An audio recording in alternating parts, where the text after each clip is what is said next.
দেশব্যাপী চলমান বৈরী আবহাওয়া, টানা বর্ষণ, জলবদ্ধতা ও দুর্যোগপূর্ণ পরিস্থিতির কারণে এইচএসসি ও সমমানের পরীক্ষা অবিলম্বে স্থগিত ও পিছিয়ে দেওয়ার দাবি জানিয়েছে বাংলাদেশ ছাত্রপক্ষ।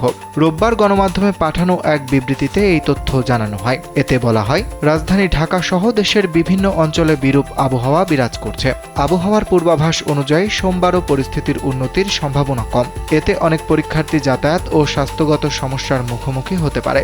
বিবৃতিতে বলা হয়, দেশের সব শিক্ষা বোর্ডের শিক্ষার্থীদের জন্য সমান সুযোগ ও নিরাপত্তা নিশ্চিত করতে পরিস্থিতির উন্নতি না হওয়া পর্যন্ত পরীক্ষা স্থগিত রাখা প্রয়োজন।